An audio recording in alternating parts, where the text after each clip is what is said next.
Would you be a vampire? Yes. What would you do? I don't know. I feel like the Buffy universe seems like a fun time to be a vampire. But there, you're just automatically a jerk. Well, few exceptions. Yeah, I mean, But you know how to fight and you turn into an asshole as soon as you become a vampire. Yeah, I think that would be fun. I would rather just be myself, but a vampire. I also don't really want to be a vampire. Right. Because I think, like, eternal life, that sounds rough. Because I feel like eventually, that's why I like this one a lot, because eventually you just become sad and creepy and live in a castle by yourself. That's what's going to happen. That sounds great. Oh, yeah, maybe. Actually, no, I think I need people, which is why I need to keep being human. Yeah, I like the finality of humanity. Yeah. You have a finite amount of time, and then that's it. But yeah, and then you just be as social as you can be during your human time. Do you? That's not what we do. No, you're right. I, in fact, do the opposite. It would be cool to be a vampire. I don't know that I would choose it.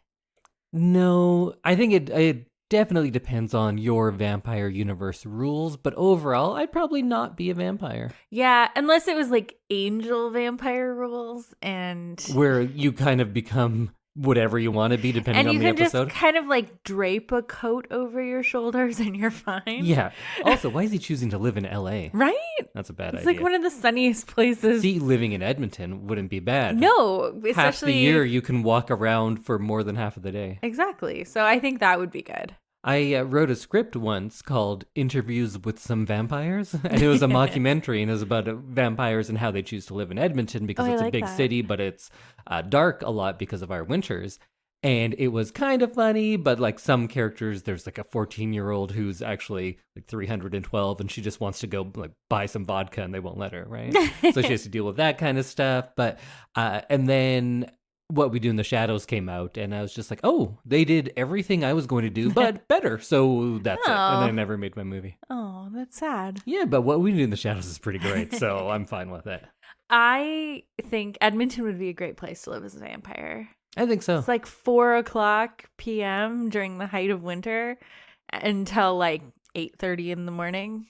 You can just live. You could have a job in Edmonton as a vampire and be fine. And there's lots of jobs that people don't want that are overnight jobs. Yeah. So you could have a full-time wage and just be very pale. And now they have products for that. So fake tan and pretend that you go out during the daytime.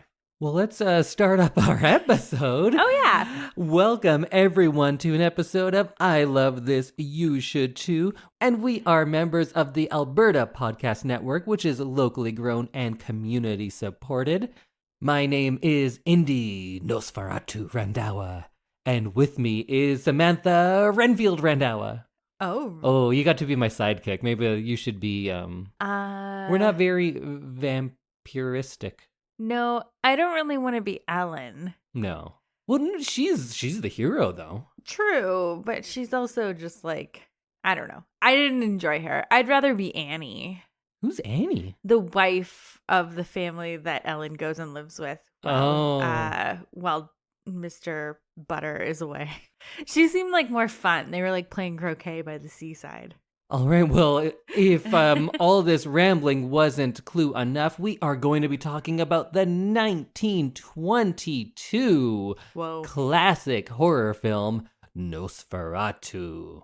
It was my pick, and of course it was my pick, and I made Samantha watch it, and we're going to get into it if it's as great as I think it was.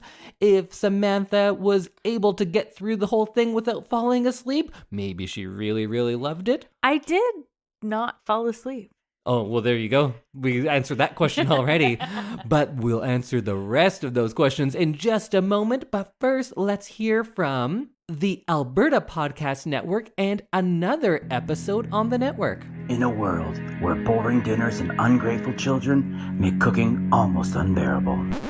Whoa, that's a little too dramatic. Let's try this again. I'm Heather Dyer. I'm Erin Walker. And I'm Sarah Somasundaram. This is Three Kitchens, a podcast about home cooking. Whether you like cooking or you just like eating, join us to talk about food. We'll have new episodes of Three Kitchens every Tuesday, wherever you listen to podcasts. Three Kitchens. They'll tickle your funny bone, whet your appetite, and warm your heart. Did that guy think he was Bruce Wayne? I kind of liked it, actually. He made us sound super badass.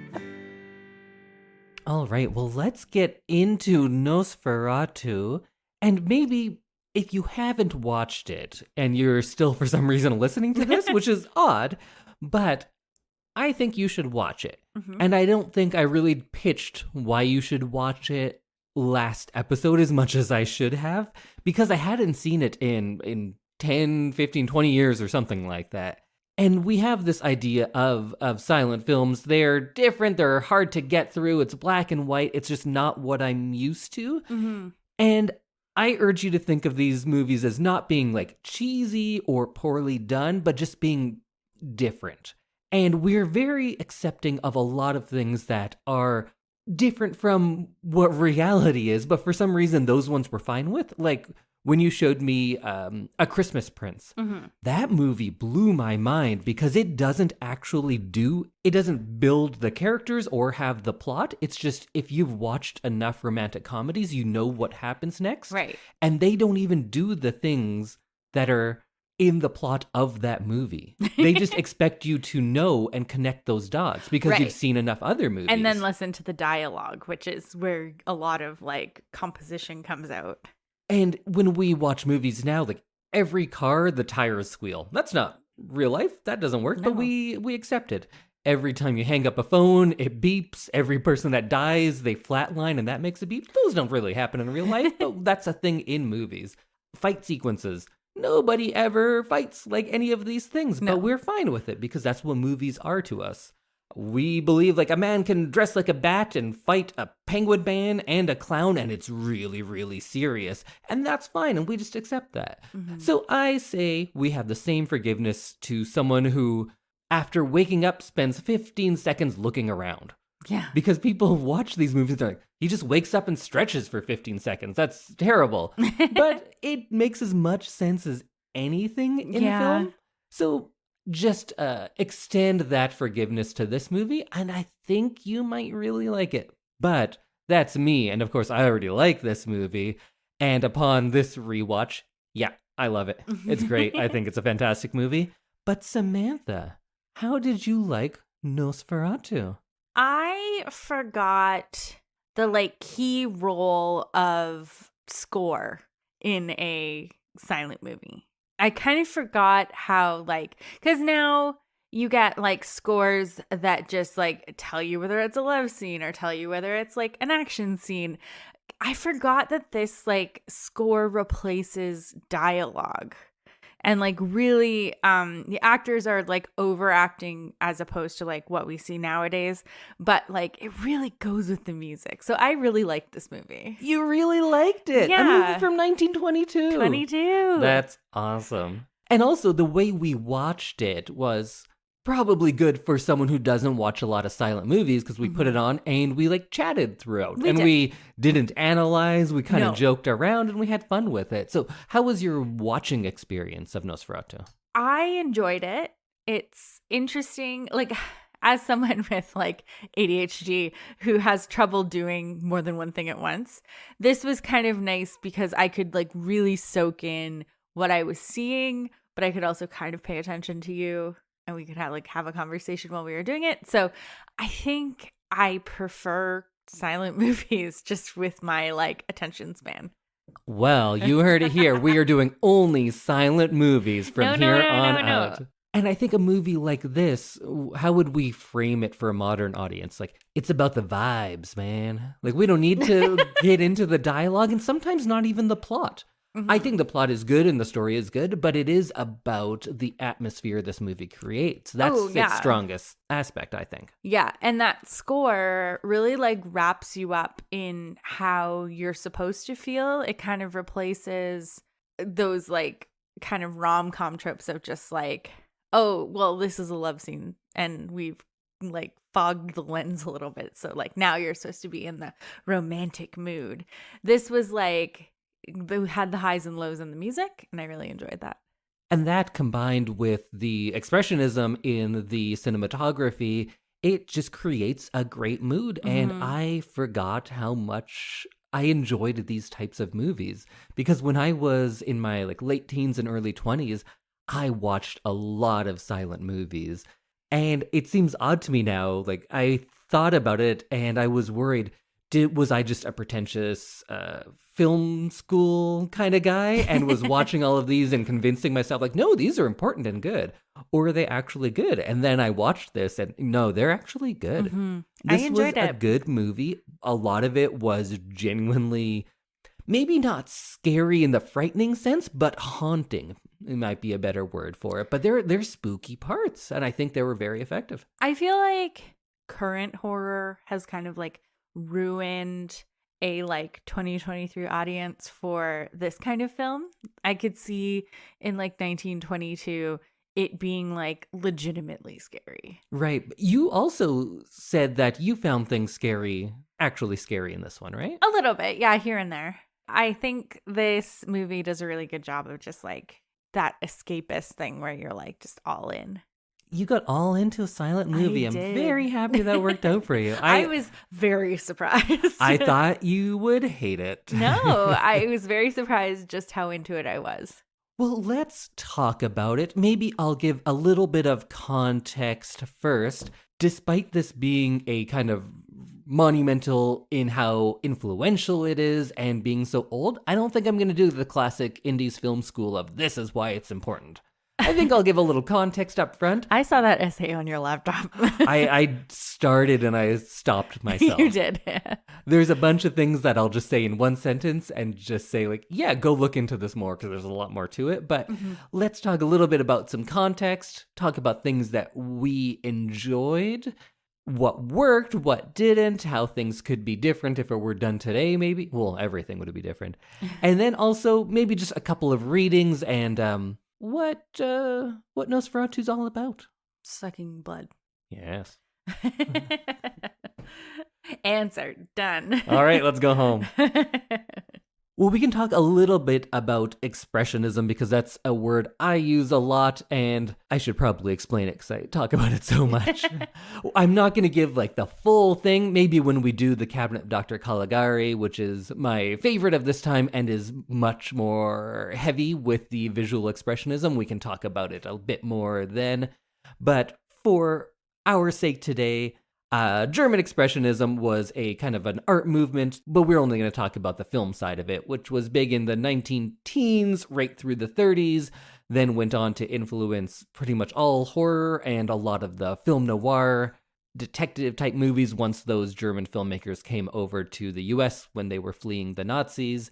And after World War I, the treaty or the accord, I kind of forget now, I really should have brushed up on my history, but after World War I, Germany had to pay a lot of reparations because, you know what, they were being jerks, and now you had to pay the price. True. So they financially were quite destitute. They were in a place of isolation. The government banned all imported things like films. So this is just when the Hollywood system is getting going, but the German system starts existing in essentially a vacuum because they don't have those influences from other countries. They just have to do everything on their own, which I think whenever that happens, you get some really interesting stuff because you're not being influenced by whatever's successful. You are creating your own thing. And this is a time when all of the German people are seeing their savings lose value. There's hyperinflation going on.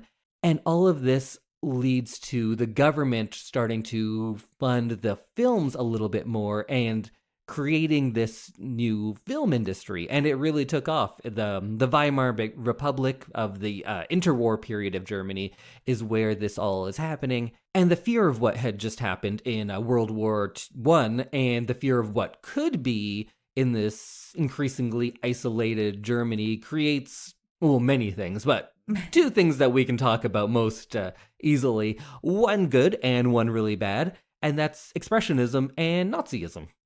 Okay, yep. I'm familiar. The Nazism being the bad one, Yes. the Expressionism being the good one, in my mind. Good to know. And Expressionism just means like the outside world, the visuals we are seeing are influenced and colored by the internal feelings, either of what the film is trying to convey or what the characters are feeling. So that's when we get going into Count Orlok's castle, and we have all these big arches that he's going through. The shadows are long and looming, and everything kind of creates this off-putting atmosphere, which now we just know, like, yeah, in a horror movie, you make things look kind of scary, and it's going to make you feel scared. But that wasn't a thing, right? Someone had to come up with that, and this is where that's coming from. Oh. And now, of course, that's a staple of horror, but this is where it started. Maybe I'll just leave it there. When we talk about the Cabinet of Dr. Caligari, we can talk about it more. But that's a little quick summary of what Expressionism is. I guess I didn't realize that, like, they would have, at some point, they being, like, movie makers, would have given us the cues to, like, know to be scared or, like, that this is scary. Now we kind of take it for granted because you can look at a still frame from a movie and you can tell, even if there's not anything explicit happening in that, you can say, oh, that's a romantic comedy, that's an action movie, that's a horror movie, just by the colors that are being used, the shapes on screen. But that wasn't always the case. Like, that film language had to be created, and a lot of it is being created at this period. Right. And that's so interesting. I wonder, like, if it had been done differently, would we have different shapes and colors in mind when we think of horror movies? Or is it just intrinsic that these shapes are scary, these colors are scary? And, like, I don't know why I'm thinking about this, but, like, one thing that I find really scary or, like, off-putting is that, like, really high-pitched, I guess it's like a violin sound? Yeah, that's kind like, of the sound of horror movies now. And that was something that you hear in this. And it's really interesting to kind of get that context on it. You can draw the line from this to Psycho to any jump scare in a modern movie. You get that sharp sound, shriek of chords, right? And it's really interesting that this is where it came from. Or this is the kind of film that it came from. Definitely. And I like this one as well because there's a lot of lore behind the movie itself. Uh-huh. Like Max Schreck plays the character Count Orlok in this. And people for a long time thought it was a pseudonym because Schreck means terror in German. Oh, so they're really? like, that can't be his name. But no, that's his real name. Oh. And there were all these stories at the time like, no, you know that guy? He's an actual vampire. So people would always talk about that. And I showed you a bit of that movie, Shadow of the Vampire, which was made, I can't remember, in the early 2000s, I think. And it stars Willem Dafoe and John Malkovich. And it's a fictionalized retelling of the making of Nosferatu. Yeah. Where Willem Dafoe plays Max Schreck playing Count Orlok. And he is an actual vampire and he's killing people on set. Mm-hmm. That was kind of fun. I think it's a pretty fun movie. But of course, he wasn't a vampire. He was just kind of a weirdo. And there are real castles that were used in this movie.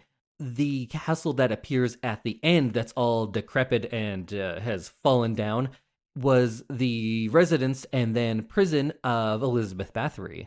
Oh. Do you know about Elizabeth Bathory? I do. So if you don't, she tortured and killed a couple hundred women. Yeah. The numbers, like, it's from the Virgins. 1590s, so like we don't really know the numbers. Way back when, yeah. But there's a lot of people who think that this is more of the influence on Bram Stoker's Dracula, more so than actual Vlad the Impaler, because she killed people and drank their blood to restore her youth. Yeah. So that's probably closer to the Vlad the Impaler stories. Yeah. I've heard some, like, people, like, historians who were like, that's not what happened. She, like, cared about her servants and married them to wealthy people. Oh, really? Yeah, they just went off and had, like, great lives in other parts of the world. Wait, she just shipped like dozens and dozens of young girls away? No, she, like, married them to her nobles, and then they went and lived in wherever that noble lived. Oh, okay. So everyone lived a real happy life. Yeah, that end. Huh. And they were never heard from again, but they were probably having a great time. Yeah, exactly. Maybe. Probably not. Probably not. And then a lot of people said the director, F.W. Murnau, was an occultist and he was into all these scary things, which not entirely true. In reality, it was the producer who was the occultist and into all the scary stuff. That's funny. In that Shadow of the Vampire that we watched, they're like, oh, I don't want to get the financiers mad and like all the producers. It's funny that was who was actually the occultist.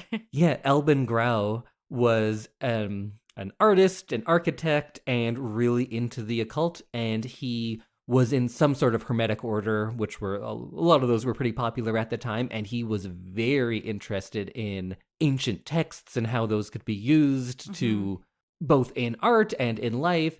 And he created this production company to make just occult-based films. He was had this movie not bankrupt him, which we might talk a little bit about, he was going to kind of create the first kind of cinematic universe. Oh. He had a bunch of movies lined up, and they were all going to be horror movies, and they were all going to be kind of intertwined, but at least have some thematic elements that would continue throughout. And in 1922, he was doing the Universal Monster thing before they did. That's so fun that someone had like the foresight to create a whole universe of these people. Mm-hmm. But, of course, this movie bankrupted him and the production company, and it ceased to exist. You can read so much, and we could do a whole episode on the physical film and how it survived and everything, but the short version is this is clearly a ripoff of Dracula. Mm-hmm.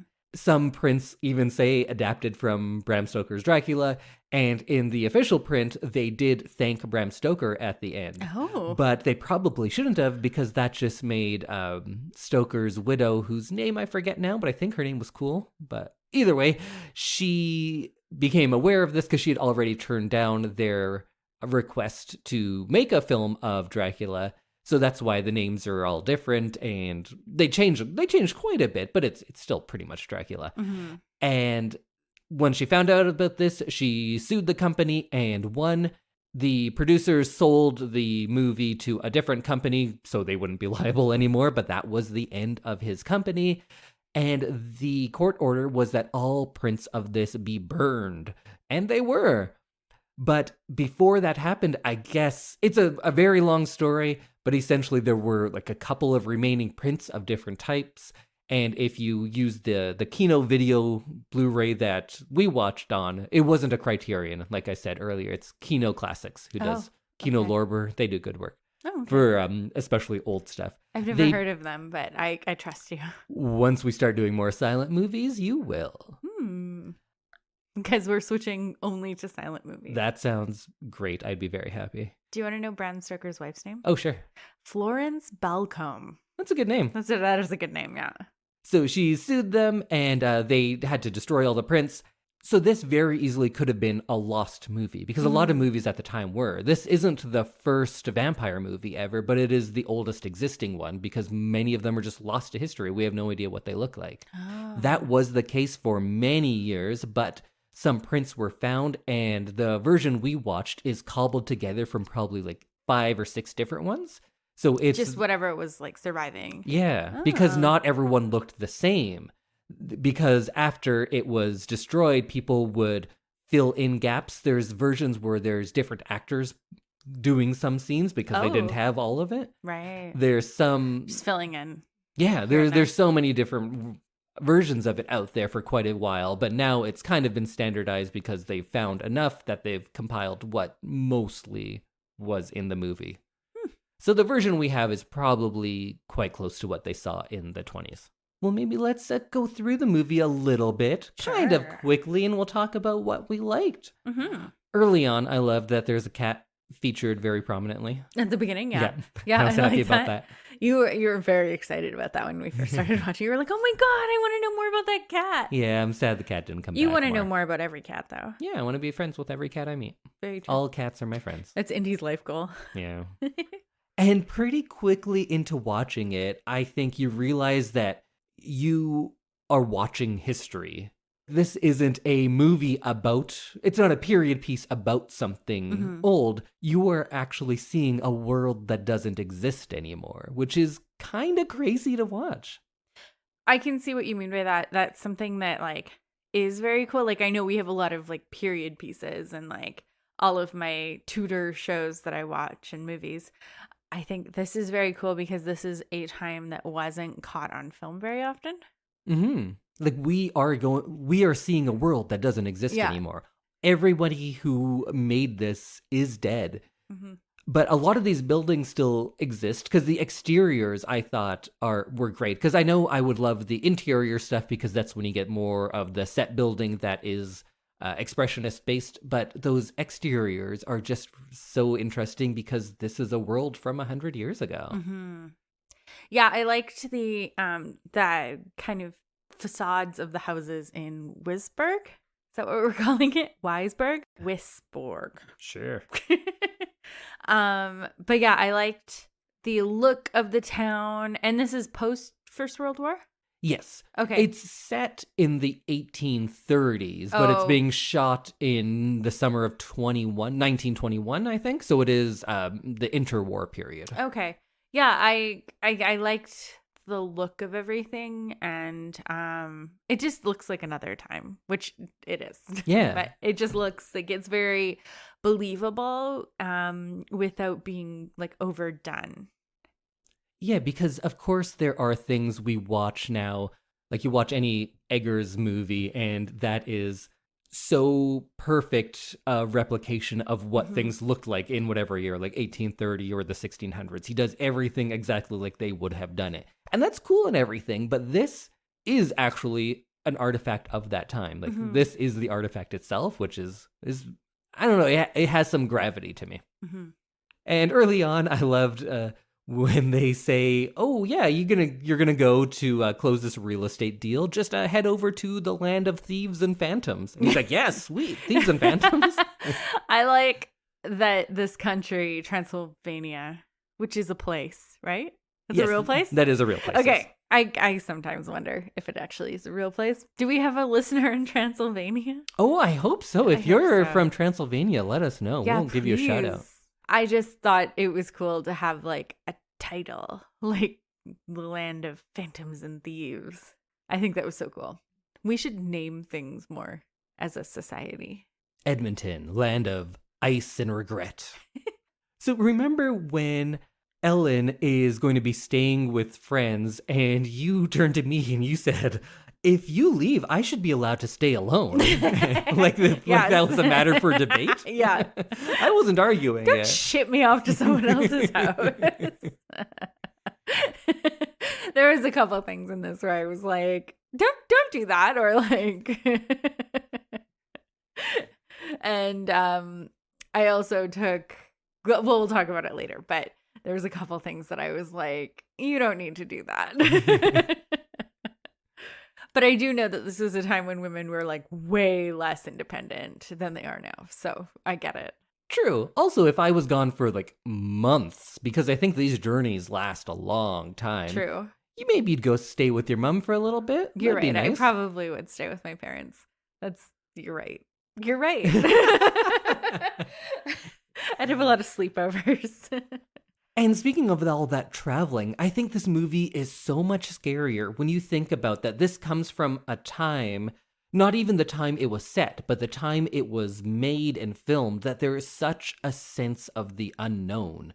Like, for me to think about going to a place, traveling to this place, it might take me weeks to get there, and I have no idea what it looks like or really how to get there. I'm just figuring it out. And then people are like, "Oh yeah, it's a land of thieves and phantoms, and also there's werewolves." And in 1922, I hate when people are like, "Oh yeah, in the olden days they believed everything." But I think like werewolves, I think more people believe that those are real. Yeah, right? I think so. I think there was less ability to like debunk things back then.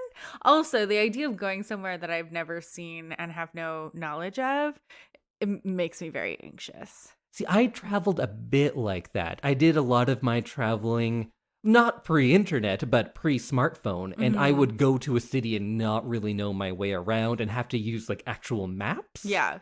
which now seems kind of scary to me. When we went to Mexico on our honeymoon, I literally watched like drone fly-throughs of our resort, so I knew where everything was.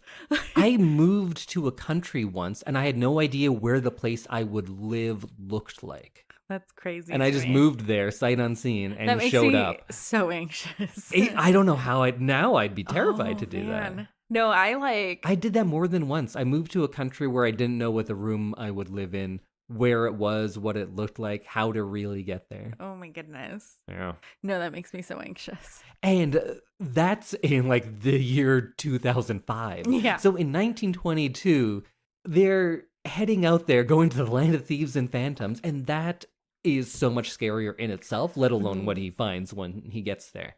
And then we get that shot, and we were talking about hyenas, and you had questions. Oh, yeah. It didn't look like a real animal. I said, is that a real thing?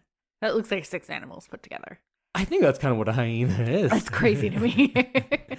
And so, no, I don't believe that they're real. And in 1922, in Germany, I'm assuming that nobody there has ever seen a hyena. Yeah. Which is why, like, because they were saying that it gets like a werewolf. Yeah, because you hadn't really seen a hyena. Only in Disney movies. And cartoons. Right. So, and you were like, is that real? So imagine if you're in 1922 Germany going like, what the fuck is that thing? That would be scary. So, and I could totally see where you'd get werewolf from that. In the world of the movie, do you think that is meant to be a werewolf? I think so. I agree. Do you think that is meant to be Count Orlok? No. There's just a vampire and then there's also some werewolves? Yeah, I think, like I said earlier, like there was not as much ability to like debunk things. Like now you can reverse image search something and like be like, oh, that's a hyena. Back then, I think the unknown would be like, oh, well, it must be something mystical or like something that we don't understand. So it's dangerous and we don't know what it is. Definitely. I agree that I think that is meant to be a werewolf in the world of the movie. Mm-hmm. But we often have that idea of vampires being able to shapeshift. So I was wondering if maybe that was Count Orlok in his animal form. Oh, maybe. Because then it's just kind of a throwaway of like, oh, also there's a werewolf. Yeah. True. I just assumed that it was like wild country and the villagers were just like scared to go out. And because they were scared. There's actual werewolves out there. Yeah, they were like scared of the wild, which fair. There's some very scary things. There's goddamn werewolves. That hyena walks so weird. I literally have never seen a real hyena, I guess, because I had no idea that they walked like that and that they actually looked like that. Because they're kind of like front wheel drive. Yeah. That's how they're different from like other dogs. And it kind of looks like a human if they walked on all fours. Like a werewolf. Which is why I think, yeah, werewolf would be the first thing that would come to mind. Because they look like they're leading with their hands. So then we get to the castle and we meet the Count. Or I guess first, before that, he gets the carriage ride in and they do the negative, which I think worked. I know exactly what it is, but it still seems like eerie and off-putting to me. Yeah, I liked his carriage ride. I liked when he gets kicked out of the carriage and they're like, no, this is as far as we go. And then he just has to like walk through this wood on his own. Well, the Count comes and picks him up. Right. But like he has to like at first figure out what he's going to do, which seems scary. Pre-Google Maps, man. It's a whole other world. Was he just following like a regular map to get there then? I don't know. That seems crazy to me. That people just use maps like this. You're talking about things that I've done in my lifetime. Yeah, I don't do maps. I don't really understand. Yeah, I would just be walking around like Copenhagen with a paper map, and that's how I found places to stay. And you couldn't book online; you'd go there and be like, "Hey, do you have a room?" And then that's just how the world worked for a long time. This, I think, he probably has like a hand-drawn map that some guy at a tavern gave him. Right. But I loved the first introduction to Count Orlok, first as the carriage driver, and then when we see him just being all creepy. Mm-hmm. How did you like the physical appearance of Count Orlok? I really think this actor did a good job. Oh, fantastic. Like, his body, like the way he holds his body in that kind of almost like backwards diagonal way. It's just everything is uncanny. Yeah. It's not so far with a lot of modern horror where it's just the big grotesque monster. You can see the human there, but everything's just not quite right. Yeah. And not quite right is often so much scarier than like a big grotesque monster. True. And yeah, so the way he stands, the way he like holds his arms up so close to his face, like that's weird. His facial features where they've done makeup, like actual makeup, are weird. I think it was such a good job of just making him very creepy. I love the makeup on him, and it's so different than where we see vampire makeup go. Yeah. Because it starts like right in the 30s when we have kind of your sexy, suave vampire. And this one is kind of grotesque, and I found him pitiful. Did you get that as well? Like, did you find him a pathetic character? I would say he looked feeble. Yeah. And that might have made him a little bit pathetic, but I don't think that he seemed pathetic in general. I think he had too much like evil malice to be pathetic. True. I think there's that, but to me there was something in him that kind of pulls a little bit of sympathy from you, because he's not he is a straight up monster, but it seems like there are some layers to it. And I like the idea of making a scary character, but rather than making them outrightly threatening and intimidating, they're creepy. He's definitely creepy. Oh, he's but totally I creepy. I think he's a little bit pathetic as well. I love the coat that he wears and how they must like pad it up a little bit to change his form and make him just a little bit more or a little bit less human. Yeah. Yeah, that long buttoned up coat. And he seems so cylindrical. Yeah. In it, like he doesn't have that waist or like classic body anatomy.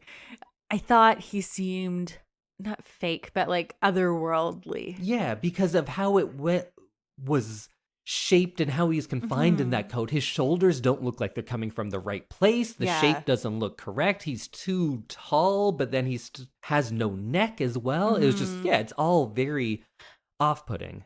And it's interesting that we had essentially the same vampire for 100 years. Your Bela Lugosi classic of the kind of like a suave vampire. Yeah. Right? He has an accent, but you understand the sex appeal of that vampire. He's got more like charisma.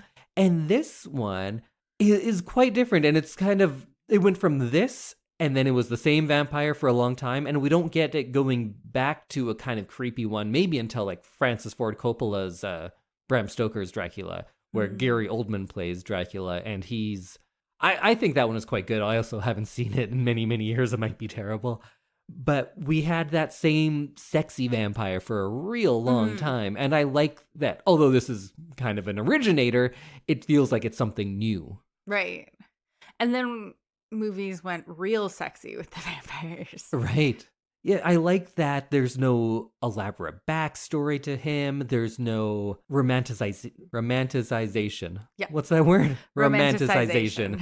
of this vampire. He doesn't get a love story. He's just like a straight up monster, and that's terrifying. And all he wants is to suck your blood. Like, he doesn't want to get to know people. He doesn't want to romance your wife. He just wants blood. I don't know. I think he might want to romance your wife a little bit. I don't think so. I think all vampire stuff is a little bit sexual. I think that's built into vampire lore. Like right from Dracula, and of course Dracula wasn't the first vampire novel, but the first one that I've read. Have you ever read Dracula? No, I haven't. It's pretty good. I feel like I've read a lot about Dracula, so like I don't know if that covers reading the book, but I feel like because I had such a vampire obsession as a young person that I did absorb a lot of the like original lore. Are you most comfortable with like 90s era Dracula, your Interview with the Vampire? I think that's kind of where I and... started. Right. I read like a lot of Anne Rice as. So you are fully into sexy vampire. Yes. Oh no, The original Dracula in the novel, I remember him not being sexy. Although he gains youth as he drinks blood, I think, but he starts off as grotesque as well. Okay. I think that's where sexy vampires come from, is like the more blood you drink, the more attractive you are, so that you can glamour people into being willing to let you suck their blood, which is a very interesting idea. Okay, so back to the plot of the movie.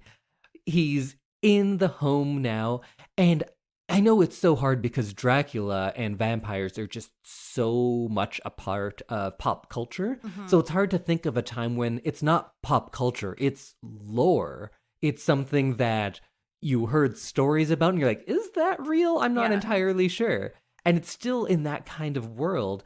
And I think it's beneficial to reframe this story in your mind of, what if you didn't have all of these vampire movies? You didn't have an idea of what Dracula looks like, but rather reframe it in a world where if you're going to this far off land you don't know about, and then you have to stay with a real creepy guy. Mm-hmm. And if you don't know what vampires are, that's enough. And that's terrifying. That would be terrifying. Just someone who slinks around the castle. And just looks like that. Yeah. I'd be scared. And if you cut your thumb and a guy was like, oh my God, the blood, and then wanted to suck it, it's fucking terrifying. Clean your wound with his tongue? That sounds gross. Yeah. I'd be like, no, thank you. And that's scary enough without knowing what a vampire is. True. I can definitely see where the vampire like lore comes from, of just like creepy people being gross. I loved so much of the stuff at his castle.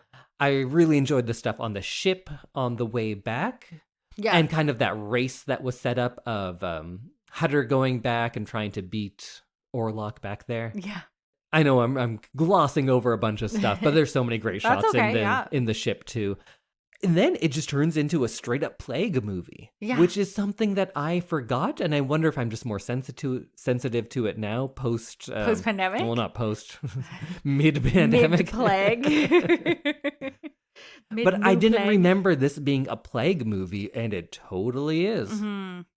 I think it's really interesting to see it now, like, not post-pandemic, but like having the pandemic as like a thing in our lives now, that we have lived during a pandemic, that the idea of like plague mania and like assuming that people had plague and being scared of like the fear of things, if you figured out kind of where plague comes from, like the rats and that kind of thing. And how quickly in this movie they make a scapegoat. They're like, look at that creepy guy. He gave us all the plague. Let's get him, guys. Yeah. And you're like, oh, those people in the 1830s, they're so backwards. And then it happens here and like, oh, shit. Yeah, we did that. Yeah. We're all like, hey, now we're going to hate the Chinese this week.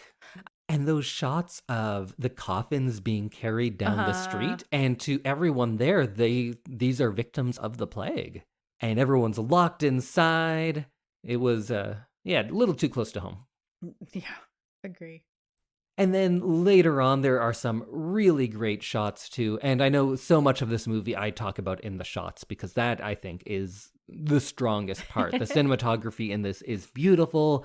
So many shots look terrifying. There's that sequence when Orlok is walking through this arched door, and she is somehow like calling him, but he kind of moves backwards a little bit. It's just, he has such unsettling movements. And then when the frame rate is kind of not completely consistent because it's like in a hand cranked camera, that only adds to it. And then, of course, there's the shadow shot, like the very famous one where first of him coming up the stairs, and then that one of his fingers reaching for the doorknob, and the fingers get longer and longer. That's just beautifully done. So iconic. And that's expressionism right there. Yeah. I feel like you said in the pre-episode of like, oh, you're going to see a lot of things that like are redone in future films and that kind of thing. And I definitely think that's one of the ones that I've seen done, of like just the shadow hand reaching and being creepy. I can't remember what movie it was now, but just 2 weeks ago we watched a movie and I was like, oh, that's that shot from Nosferatu, because they were very clearly just doing that. I can't remember what it was, but yes, I do remember you saying that. And then you're like, you'll know soon. That's exactly what I said. And how you sounded. What were your favorite parts of this movie? One of my favorite parts was kind of the tension that builds in the castle between Orlok and Hutter, and the kind of like Hutter trying not to be scared and trying to be like a very like reasonable, sensible man. Be like, no, like I know you said it was vampires and you gave me this book that said it's vampires, but like this is a business transaction. And I'm also just gonna do my job. Maybe greed, because he's gonna make a lot of money from exactly. So I like that he's fighting that fear at every turn, where Count Orlok is like clearly just being a vampire. Yeah, he's just vamping it up all over the place. So it's really interesting to kind of see that tension that they build, and they manage to do it without words. I think the tension worked very well. And my favorite stuff is a lot of what you were just talking about. All of the bits in the boat I thought were great. Orlok watching Ellen through the window, those shots were terrifying. Yeah. And when I was younger and watched this, I first thought there was something over his eyes. Oh. And those are just his eyes. He just doesn't blink in this movie. That's crazy. Apparently he blinks once. I never caught it though. No, I don't think I saw that. So But that just adds That's to another it. thing that makes it very unsettling. Yeah. Just no blinking, trying to make And it less how human. wide he holds his eyes So the wide. entire movie. Yeah. Yeah, they look fake a lot of the They time. do. They very much do. Really, I guess all of the Orlok stuff is my favorite part, because there's so many good parts to it. Yeah. Well, we can talk about a few different possible readings of this film. Mm-hmm. Because of the time it came out, I think you could take this as a reading about World War I and the tragedies suffered there. Hutter could be a World War I soldier who has seen some terrible things, and his wife is kind of like holding things down at home because that happens in it. But I think a lot of people make the argument that this is almost a premonition of the anti-Semitism, or maybe not premonition, a product of the anti-Semitism within Germany at the time. Because you could say that the depiction of Orlok is kind of like a lot of the Nazi propaganda pictures of the Jewish people. They were talked about as being rat-like. They always put that together. And he, of course, has rats with him all the time. He's a bringer of disease, which is something that they would say about the Jewish people. Right. So there is a lot of that. I don't know if I fully buy into that one, though. And if it is there, I think it might be just because of when it came out. Like, a lot of those images were at the forefront of everyone's mind, because I could see this being of that time and that mindset. Maybe not quite as much as like German people versus Jewish people, but like an us versus them, because the idealism in Germany at the time is very much like, we're the best. You guys suck. I think that might be baked right into vampire lore itself. Like, I think that's in Dracula. And also, like, in this movie specifically, if you're going to say, like, this is an anti-Semitic movie, there were many Jewish cast members. The people in this movie mostly all fled the Nazis. Right. Because most of them were a lot of leftists, a lot of communists, some Jewish cast members, and then most people say Murnau himself was gay, but we don't really have all of that information because it was like 100 years ago. Right. And yeah. So I can definitely see like an us versus them, like, oh, we don't know what he does in his castle. Like, he probably is just like sucking people's blood and eating them. I could see that being of that time. And the writer of this movie was Jewish as well, and he wrote the Gollum movies. And the Gollum is a very good German silent film that is... Oh, and why that's important is because it's a Jewish story. Do you know about golems? Not really. They are like big clay things. They're protectors of the Jewish people, and you could kind of command them to go do things. And it's a good movie, though, the first Gollum. I think there were sequels to it as well. So they were doing like sequels in the 20s as well. Good to know that we didn't start doing that.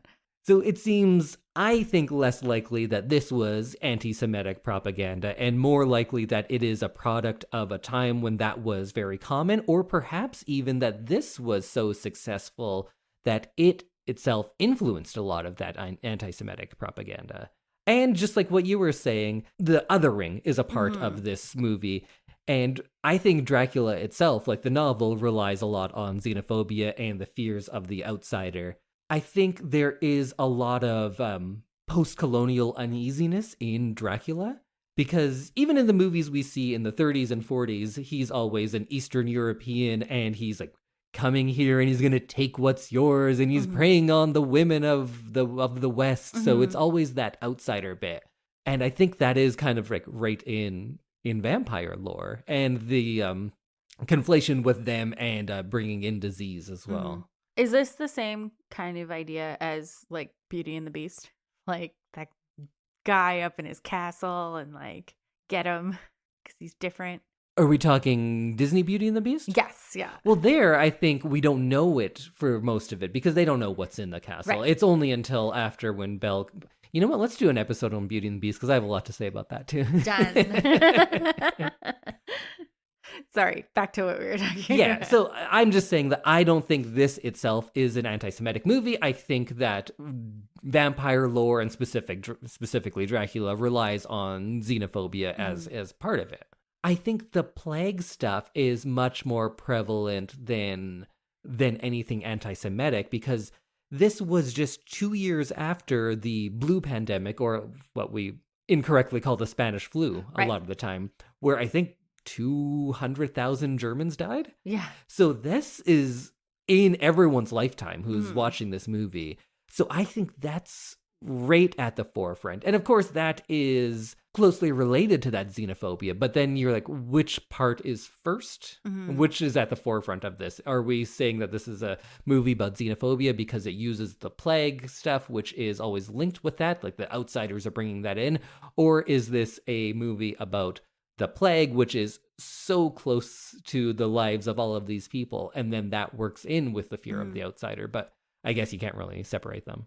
This is off topic, but I heard a really good podcast about what they called the Spanish flu, and how it was whatever country your country was warring with at the time. Yeah, it was their flu. Yes. So it's like, that's also what they used to always call venereal diseases. Right. Yeah.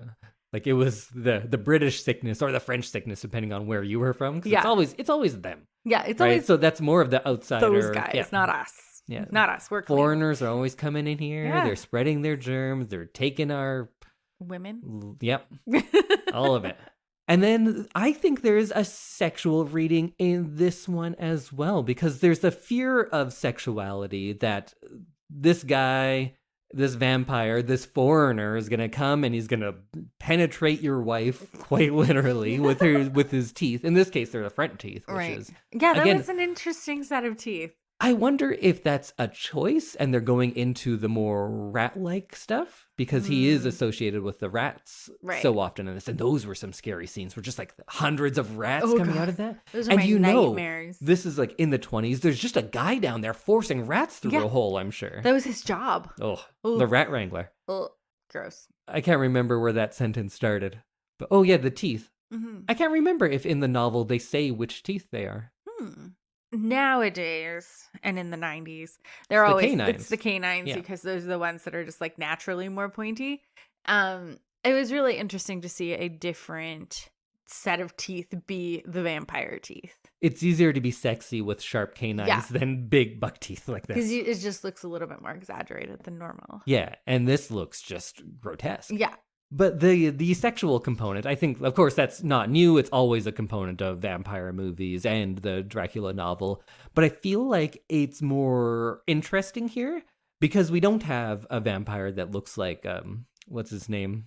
Cedric Diggory. Robert Pattinson. Yeah. We have this like grotesque figure. So when there is sexuality coming from someone or something that looks like that, that's so off-putting, it's more interesting.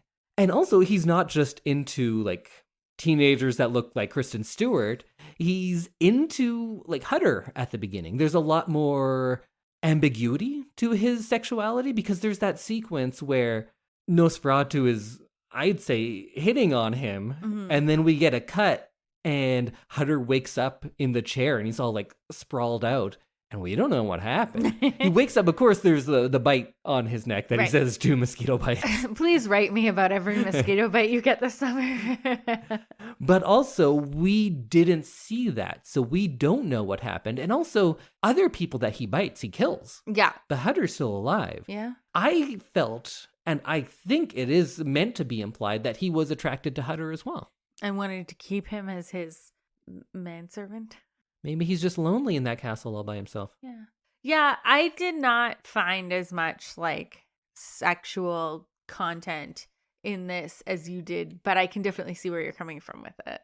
Well, I think it's not as obvious because when you go to 90s vampire movies, they're just all about sex. Oh, yeah. Right. And same with Twilight. Yeah. It is just a metaphor for sex, and that's very clearly what it is. While on this one, it's weird. It's not straight up there, and it's harder to see when you have a character who isn't attractive in any way, right? But he still, of course, has a draw over all of these people. Like, Ellen is still enthralled with him in some way, right? Ellen is a much more interesting role than most women have in vampire movies. It's interesting because she is making that choice and she is self-sacrificing. Like, she knows the lore and she knows that if she can entrap him, she's taking that power back. She's not just won over by like the Dracula sexuality or the, what's Pattinson's name in those movies? Edward. She's not just won over like in a lot of them. She has the power and she is the cause of Dracula's death. I thought that was a fun way to end it. It was her being like, I know how to fix this. And it's like self-sacrifice. And also, I think that choice is based on there's some sexual desire there because he, Orlok, is so enthralled with her. So we always see that idea of the vampire glamoring or whatever it is, that you're so attracted to them, you're going to do whatever it is. Right. And we do see that in this one too, because when he's still at his castle, she is reacting to him and what he's doing. Right.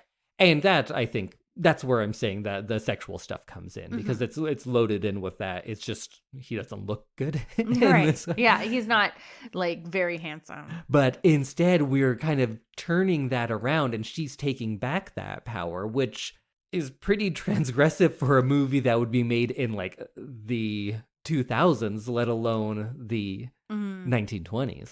True. Those face framing ringlets really got Count Orlok. I think this is the first time sunlight kills a vampire. Oh, is this where it started? I think so. It may have been in some books or lore, right? But I think this is the first time it was like put down on paper or celluloid. Oh, that's exciting. Yeah. Because in the novel, that's not how he dies. So you said you were pretty into the movie. Did you feel like it dragged or anything? No, I don't think so. I felt like it was definitely slower moving than some of the stuff that we've watched. But I was pretty entranced by like the score and the visuals that I didn't feel like it was super long. I think this movie definitely didn't feel like it dragged.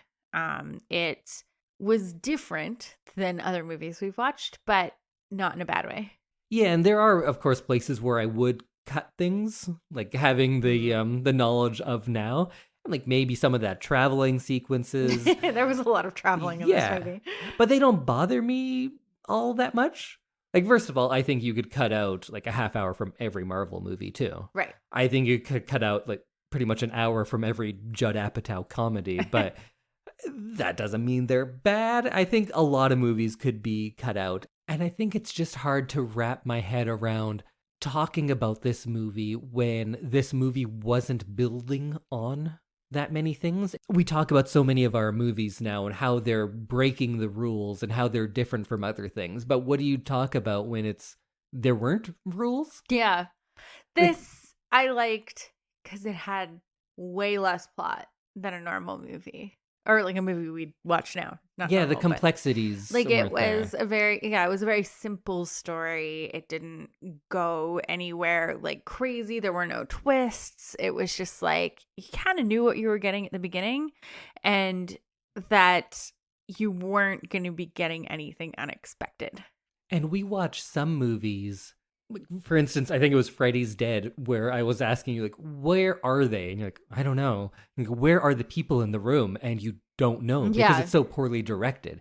It's amazing, I think, to be in 1922 when film language isn't established and to not have any errors like that. Yeah. There's this movie, how it's shot. Of course, like the camera doesn't move nearly as much. Shots are longer. All of that makes perfect sense because, you know, you couldn't do that kind of thing. Mm-hmm. But to have the film language so established already and to just really know what you're doing, it's so well directed. And that surprised me. I thought there would be a lot of parts where you kind of don't understand what's happening because they don't have that knowledge of the film language.